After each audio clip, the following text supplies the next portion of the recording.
Prop Sessions is brought to you by Prop Media, who partner with agents to generate 50 exclusive seller and buyer leads every single month on autopilot.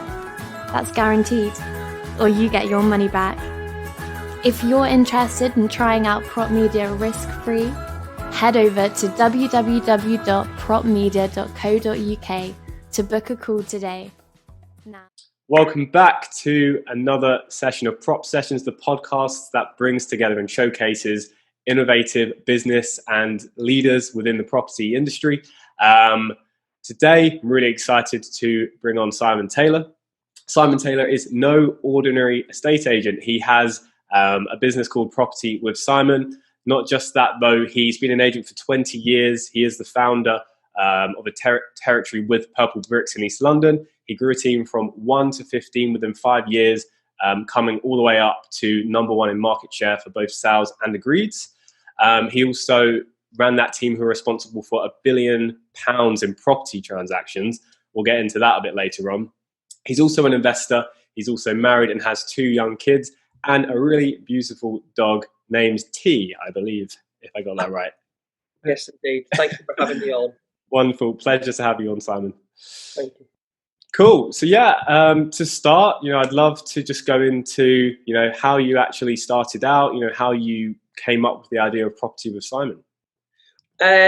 Well, things had come to an end of the road with the company that I was with before that you name-checked them, so I'll mention them again, which was Purple Bricks. And it was a lot of fun there. I made a lot of friends. It was a great atmosphere.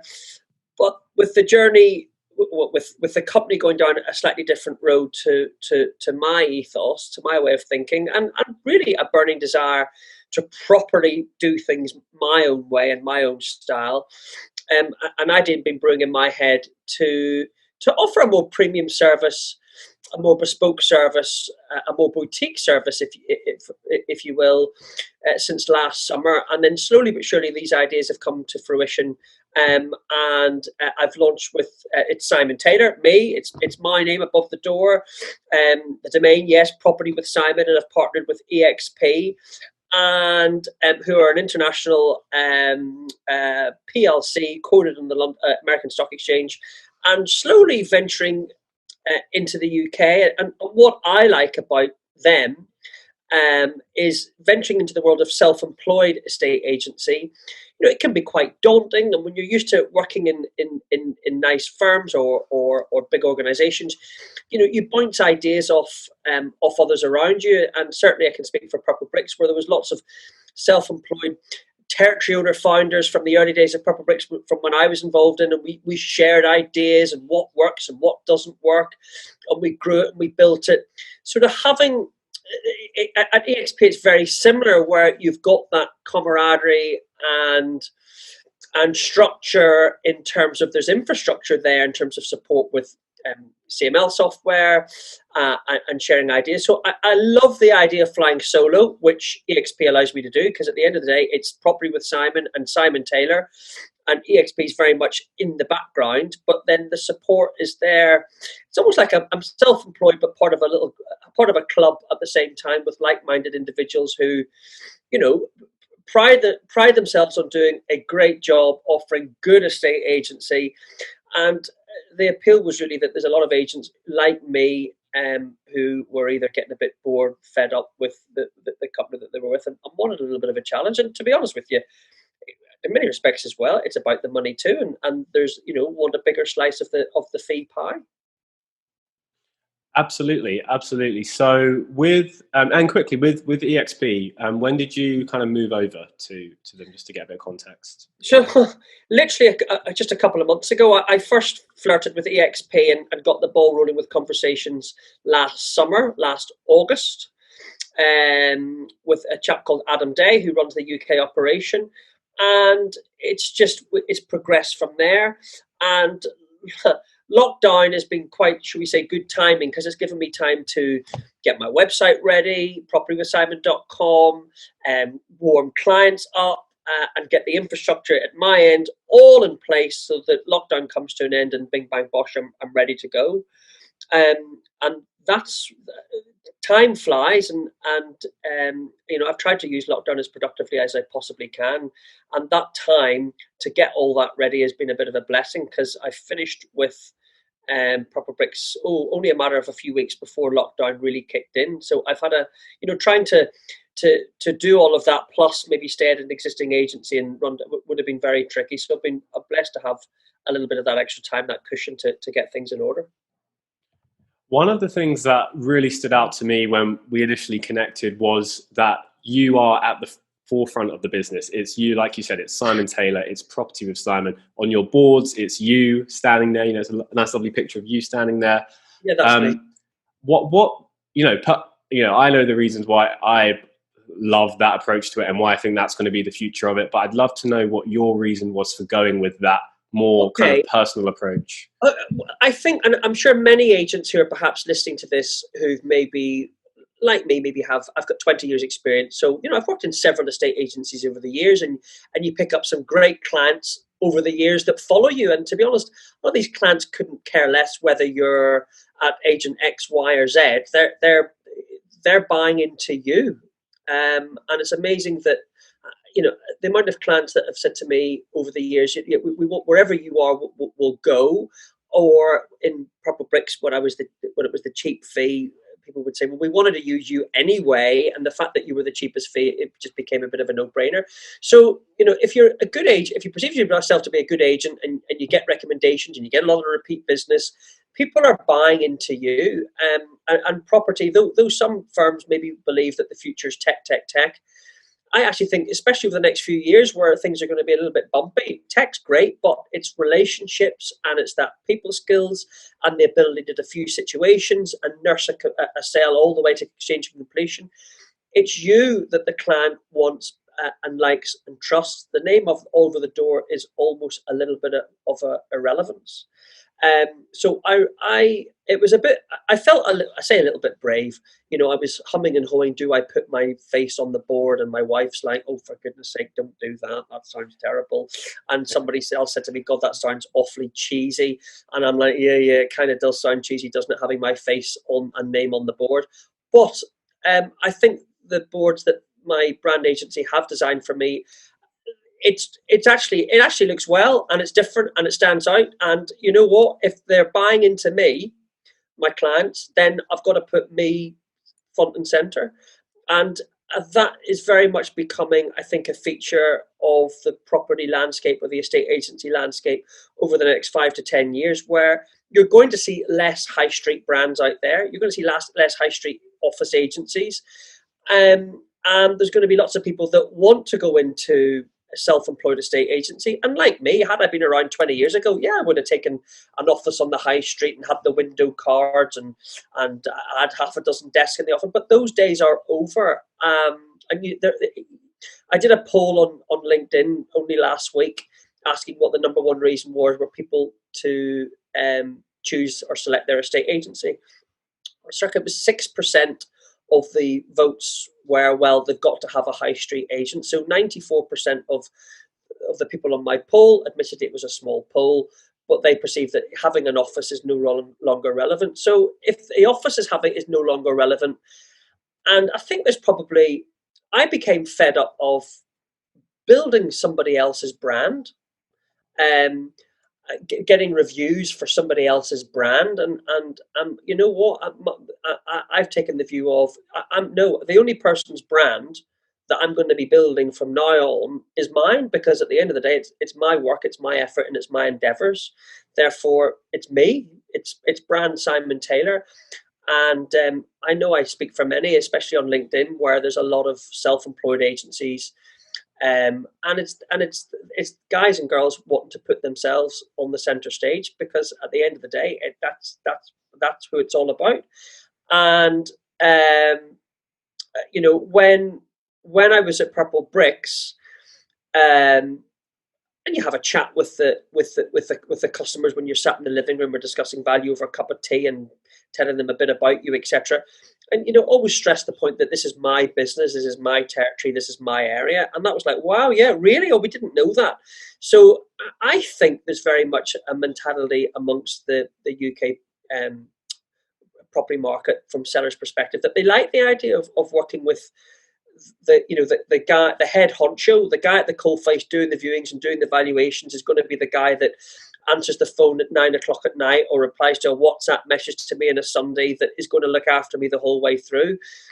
We've all dealt with companies, whether you're buying a kitchen or a car or a property, or you're introduced to the salesman, and then their bit's over, and then you're passed from pillar to post onto the next section, and that's not what I'm about. So you'll find me I was on a photo shoot today, vendor in attendance, just moving things around, making sure everything looks shipshape. I'll be attending the viewings. The vendor will see me on the viewings. I'll be doing the dealing with the offer negotiation, which I love. I'll be doing the due diligence on any buyers that come to the table, and I'll be nursing the sale all the way to completion. I think that's what sellers really want. They don't want, well, Jane does that bit and Bob does this bit and Sarah does the other bit in between. I think dealing with one person front to back, front to end, is actually quite liberating for a vendor to hear. And do you know what? You build relationships with people that way. And I've never really would be one to pass the buck. And, the old adage, if you want a job doing, do it yourself. And I think some agents may be, oh, well, I don't really want to do the viewings. We just leave that to my negs in the office. But I enjoy viewings. And, you're meeting people, you're having a chat about property, and you just don't know, those viewers might have something to sell down the road, and one thing leads to another, as they say, and there's another instruction one from doing a viewing. So I actually think that good agents are probably missing out on not doing their viewings. They're missing a trick by maybe leaving it to somebody more junior in the office, possibly, or even, dare I say it, some firms are even outsourcing their viewings to other providers, which I don't think is necessarily the right thing to do. So on that point, it's clear the approach you're taking. It's much more personalized. It's 360. They're dealing with you and only you. Coming into this kind of new model that you're doing now, from previously when it was the purely online model, probably the most well-known, Purple Bricks.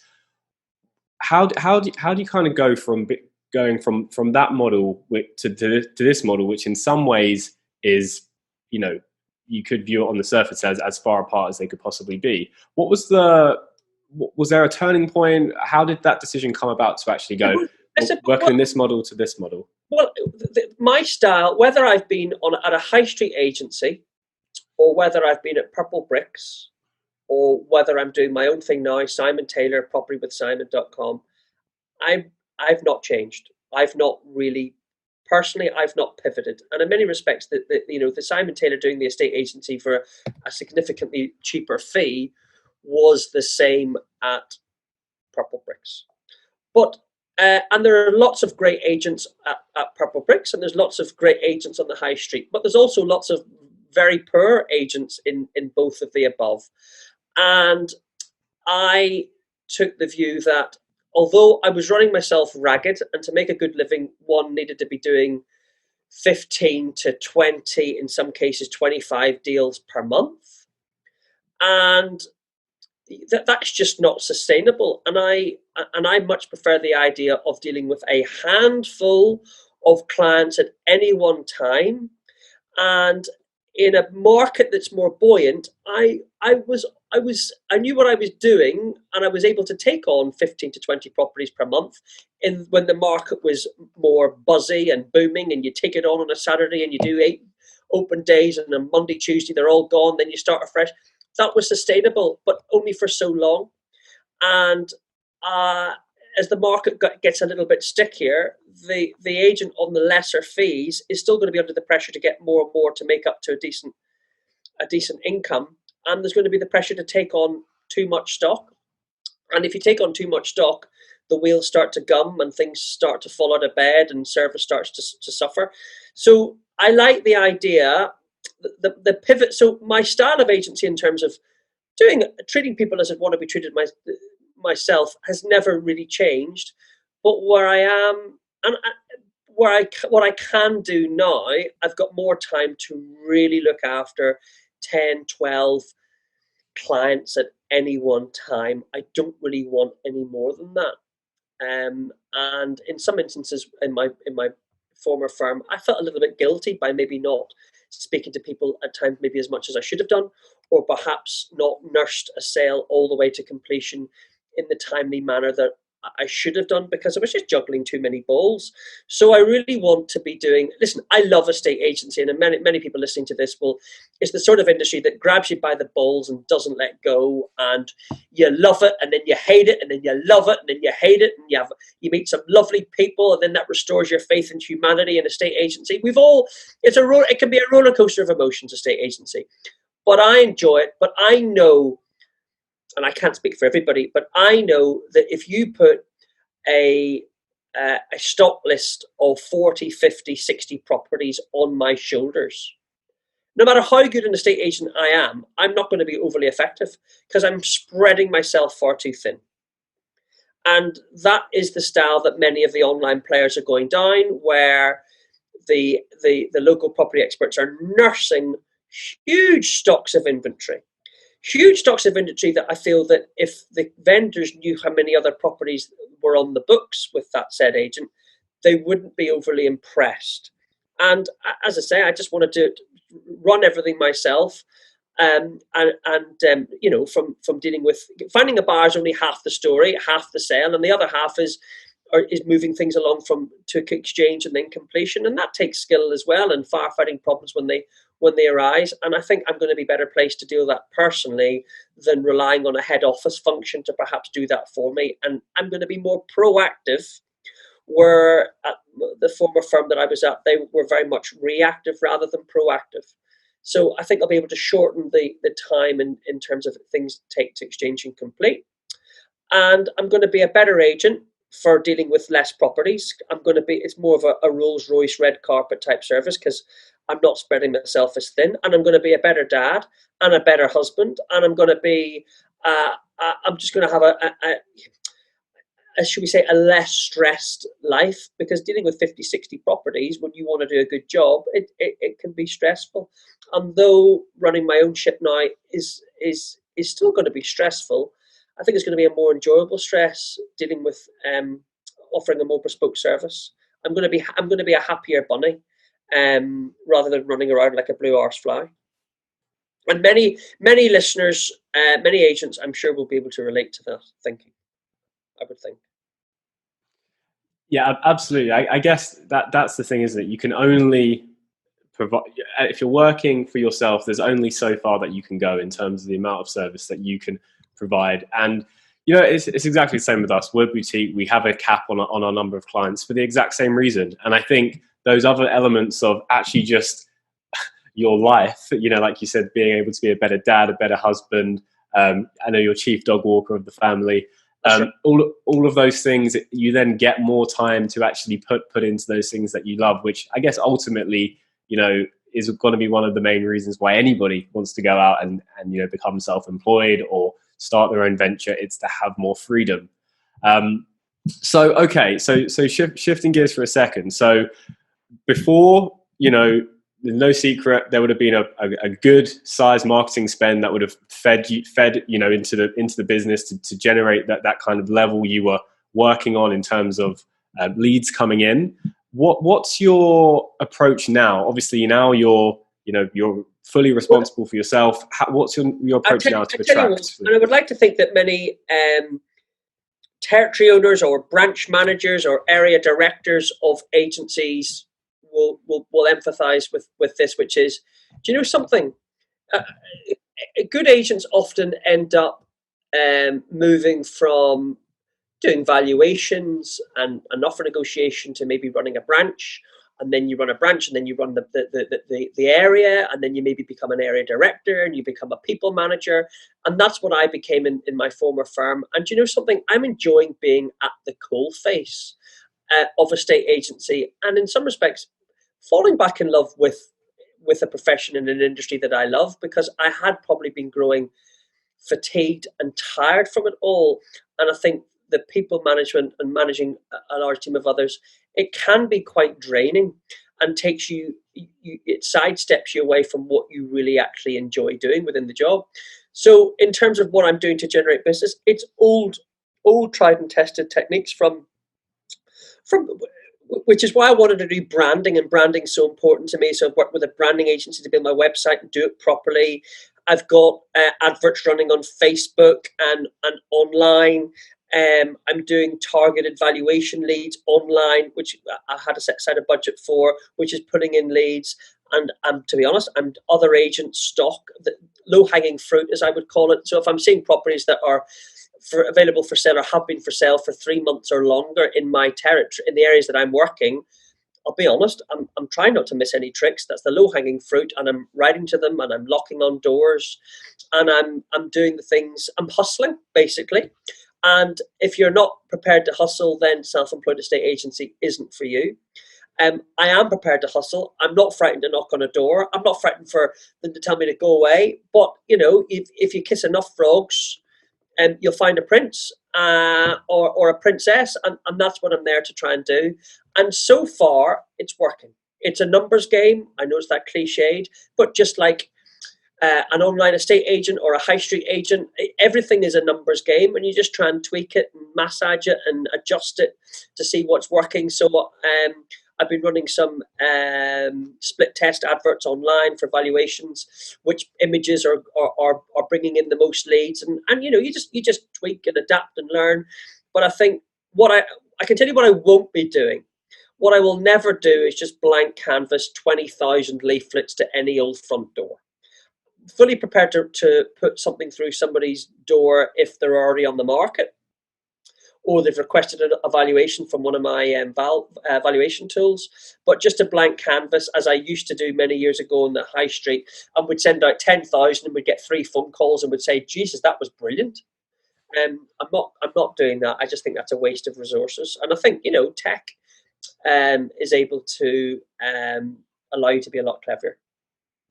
It's funny actually, because at the beginning of that, you kind of mentioned that in some ways you were going old school with it, but it seems like, to me at least, that you are leveraging new tools, kind of new strategies that are available. Like you said, the tools, using Facebook and stuff like that. So I don't know if that's old school to you. Then someone like me is probably going to be out of a job. The old school. It's about. Do you know something? I think estate agency, there's some people in the estate agency world, all the tech, and it's all the tech, and you can make an offer online, you can book a valuation online, you can put in your solicitor details online. Do you know what? That's not me, right? And but I get valuation tools online, I think, is very clever, but I think it's very much still a people business. So I'm wanting to mix the old school values of service. You deal with me throughout the whole way through. I'll hold your hand the whole way through, just as I would have done in 2005 or 1999. But if tech makes your life easier, then you'd be foolish not to implement. So it's a little bit of a hybrid, a little bit of the best of both. Automation for me to generate business, I think is great, but too much automation for the client, and I actually think they get put off by that. And I think if the market's going to be a little bit more bumpier, they like the reassurance of speaking to somebody on the phone. Listen, that's maybe not going to be for everybody, but I think there's a valuable lesson learned that the online agents in the tech sphere offering the cheap fee, their market share is hovering between 3 and 5% and hasn't really, in fact, has been going backwards over the last year, 18 months. So I think if certain firms want to move in that direction, tech, I'm happy for them to do that, because I think, good old-fashioned estate agency done well, whether you've got a high street office or not, I think that's clearly making up 95% of the market, and that's the part of the market that I want to be in. And importantly, I think fees. Again, the LinkedIn poll that I did last week, very few sellers will only go with an estate agent because they're the cheapest fee. That's not the motivation for the vast majority of sellers. The vast majority of sellers, they just want to go with somebody that's going to hold their hand, that they're going to trust, that they feel's got their best interests of heart the whole way through. That's the most important thing over the highest valuation or having a high street office or offering dirt cheap fees. And my view is that if something is maybe too cheap, what corners are being cut? Because corners have to be cut somewhere to do it cheap. And now I'm reassuringly expensive. I have to be that bit more expensive, and I want to be. And I think for many agents, considering self-employment, they've got to have confidence and say, do you know what? I'm worth that. I'm worth that fee because I can add value. I can add real value and negotiate and give the vendor all my attention and utilize my skills to extract the best possible price for them. If you've got that confidence, then go for it. In the world of self-employed estate agency, because cheap fees are not, from what I'm feeling now, what the market wants. So if you had to advise, say, a new estate agent entering the market, whether that's working in a traditional model in a high street office, or maybe they're actually taking a little bit more of an entrepreneurial route, they're going in a more of a self-employed model today, given where we are in the market right now, what would your advice be to them if they were starting out today? If somebody's, so I got into estate agency as part of work experience when I was 16, then and loved it. Admittedly, the high street office is a different beast now than it was then, because it was just a hive of activity back then, with the phone ringing off the hook and people coming in, and it was a real buzz, and it was that energy that I really liked. But I learned my trade. A lot of people, because I was at Purple Bricks, people or listeners might be forgiven for thinking I'm very anti high street estate agency. I'm not at all. There are some brilliant high street estate agents out there. I used to be a high street agent. All the best agents out there, whether they're self-employed or online players, they all started off in a high street office. I would discourage anybody wanting to get into property from going straight to an online agent. And the reason being, you spend a lot of time on your own. And I would encourage anybody also not to go into the true style of self-employed estate agency from the beginning as well. And the reason why is this: when you're sat in an office and the office manager is there or the director's there and there's a couple of negs in there, you hear, and the phones are ringing, you hear the conversations. And I think nobody really gives nobody sits an exam to become an estate agent per se, which is that's a different rabbit hole for us to go down on another day. But the best estate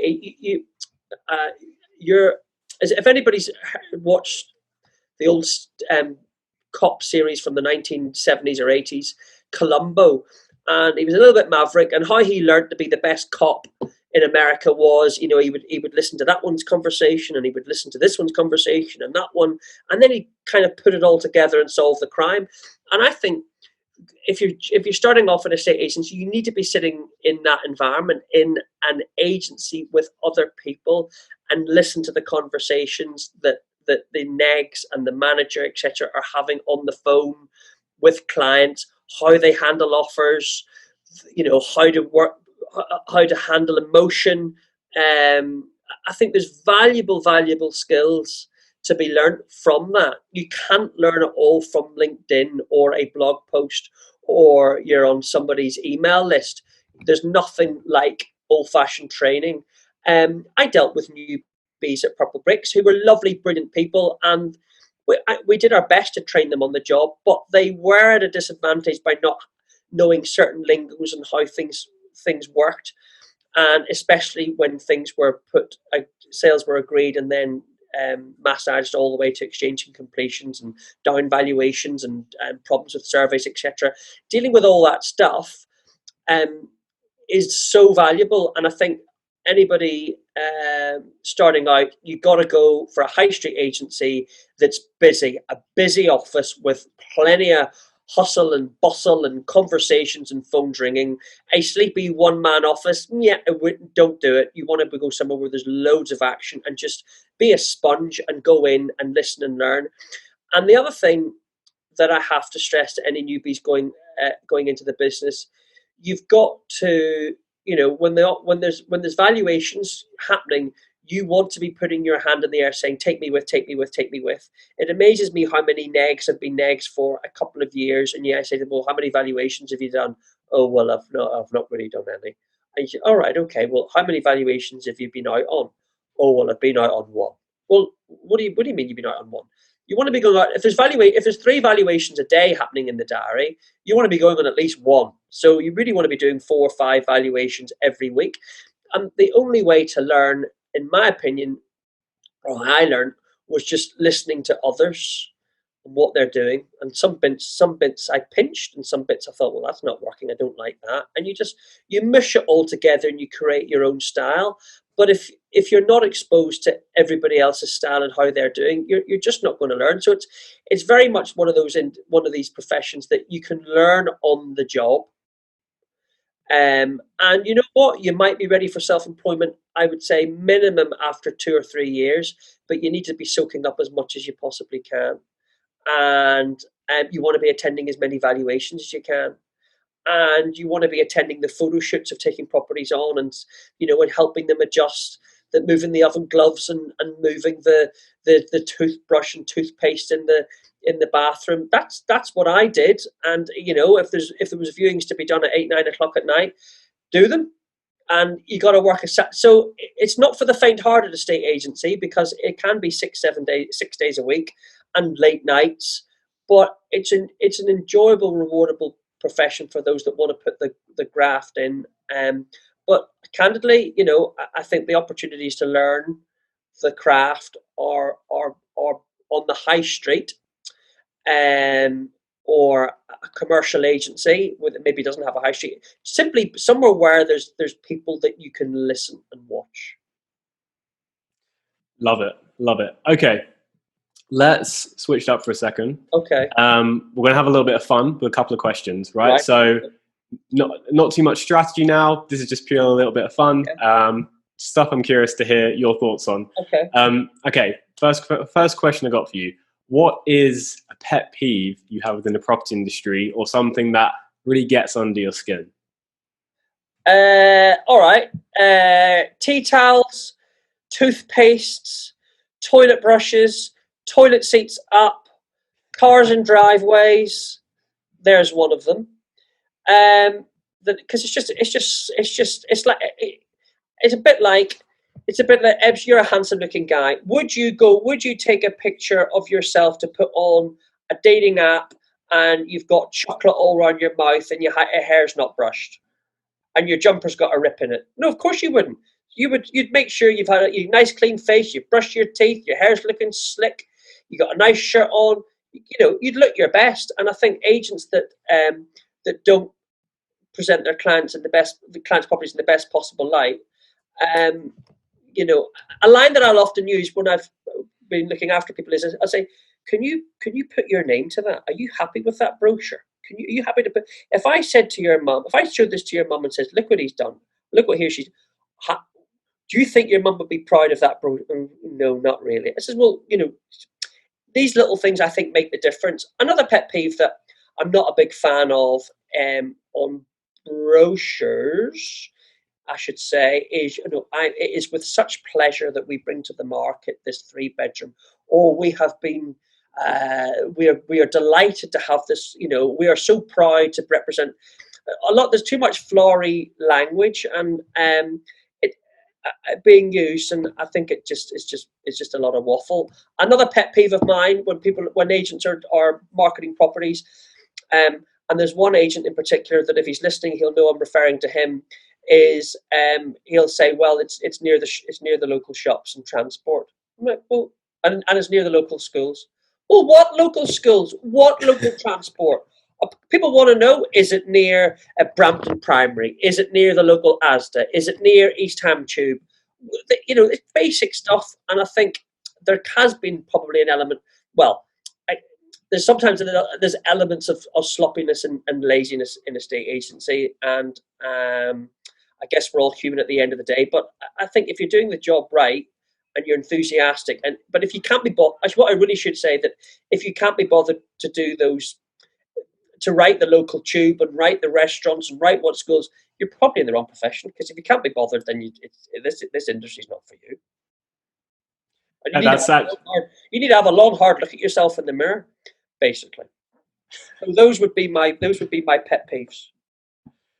I'll share something with you after this. So I received a video viewing for a property I'm looking at. One of the biggest agents, obviously I'm not going to name who they are, and watched the video viewing. It was full of tea towels, full of toilet paper, clothes, dirty dishes, and it put me off. It really did put me off, and I know that it shouldn't, but it did. So funny that was kind of the first thing you said. I'll show it up to you off camera. Many a time I'm touching customers' toilet seats and taking underwear off, a rental property, and they've got boxer shorts drying on the radiator, and I'm thinking, oh, you know what, I've got to do it, and you know what, you do it, and I think more so than ever, not really, but it's my estate agency, my name, my brand, and if I have a property in my books and there's pants on the floor and it just doesn't look right and it reflects on me. So it's just little attention to detail, I guess. That would be a pet peeve. All right. Okay. So next question: how has a failure, I'm going to put that in inverted commas, led to a later success? Or do you have a favorite failure that you look back at? Can be any point along your entire career where at the time, it was maybe a failure for you. Could be a big one, could be a small one, but then later on that actually led to something good came out of that.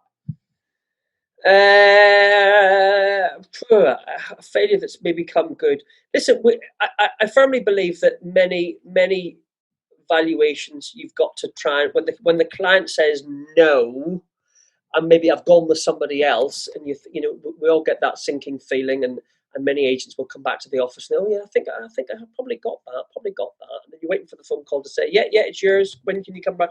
And you're very, very sorry, I'm going with such and such and such and such a state agency instead, and you're like, oh, fair, right? And we've all been there, me included, and any estate agent that says otherwise is a lying, cheating toe rag, right? Because it's not true. But we've all got. So how do you get it back? How do you salvage something from the jaws of defeat? And I think what I've learned very much over the last 5 years that Proper Bricks taught me, specifically Kenny Bruce, one of the founding brothers, is, which he's been very clever at, is social awareness. I say social awareness. Sorry. Social testimonials from clients that have done that you've looked after, and the power of testimonials, and what reach they have. And there's been occasions where I've lost an instruction, and then I've simply, rather than store my testimonials in a little black file and never dust them down, I've sent them over a couple of my recent testimonials, and all of a sudden there's a change in tone, and oh well, hang on a wee second, and I've won instructions that way. So rescuing stuff from the jaws of defeat, and I think I just encourage all agents out there who are getting reviews, use them. That's what they're there for. Use them, and because at the end of the day, it's your reputation and social proof. That's the phrase I was looking for. The power of social proof. Never underestimate it. So I think any agent that is not shouting from the rooftops about what they're doing, that is a negative that they should be able to quickly turn into an easy win and an easy positive. And sometimes estate agents aren't great at well, maybe they are, at talking about themselves, and building their own brand. And I think that's probably more important than ever. And I think brand and branding over the last few years has taught me that it is important, but it's now moving. Things are moving. You only have to look at influencers on Instagram, and I'm certainly not comparing myself to that, but it's that social proof, and I think that's where things are going to pivot moving forward. So I've knocked my pan in for too long now, working for others, and not building other people's brands, and I've learned so much, but now it's time to just focus on my brand, and my testimonials, and harnessing the power that they have, rather than giving leverage to somebody else. I'm sure I can think of others, but you might have to come back to me. Yeah, that's cool. We'll circle back around to it, but I think actually it's a really good point you brought up, and it's something that is really often overlooked. Like you say, the power of social proof, and just a tip that we give to estate agents when we speak to them. Yes, of course, you always want to get that review, you always want to get that testimonial. Sometimes if it means that you have to go a little bit of an extra mile to get that testimonial, do it, because if you've done a good job, one, they're going to be more than happy to give it to you, and really the second thing there that we've seen is that testimonials are everywhere in the form of a written sentence, right? You often see it online in Google reviews or Facebook reviews, and they're amazing, right? You've got to build up your review pool. What we found though is the more personalized they can be, the better. So even if that's just having the name, having a photo, really though the best possible type of review and testimony we've seen is in the form of a video, just like this, where it could be literally you and the vendor perhaps saying, how was your experience? Or if they're just filming a 30-second video for you. A couple of months ago, I probably wouldn't have been recommending this, but with everything that's happened, people are really migrating to feel more comfortable online. And, one video review can carry the weight of 10 written reviews because, we've seen this for so long now, and this is just how it works. When you've seen something so many times, it almost loses its punch. So we're finding that video is so much more powerful. If you can get that, then just an advice to the audience, go ahead and get it, because you'd be surprised. A lot of people are happy to do it. And oftentimes it's a little bit of a compliment, and that you kind of want to show them off. You'd be surprised what you can get if you ask. And if there's agents out there that are maybe shy or not overly keen on getting reviews, you gotta look at yourself in the mirror and not be shy. If you think you've done a good job, the vendor, I'm sure, will think the same. It would be exactly say the same thing. You've got to ask, and from experience managing people, I've asked them for a review and they've said they'll do it, but they haven't done it yet. Well, sometimes you got to ask a second time and a third time. So if you've done a good job, sometimes I think asking more than 3 times is way too much. But sometimes, yes, you got to give clients a little bit of a nudge and encouragement to do that review, because everybody's leading busy lives. But if you've done a good job, as I say, they'll be prepared to do it. And you're absolutely right. Video seems to be the way forward, and that's a great tip. You've got my mind whirling that I've got a couple of testimonials that that are outstanding, and I'm going to ask them to do a quick video rather than write a few sentences. So thanks for that, Ed.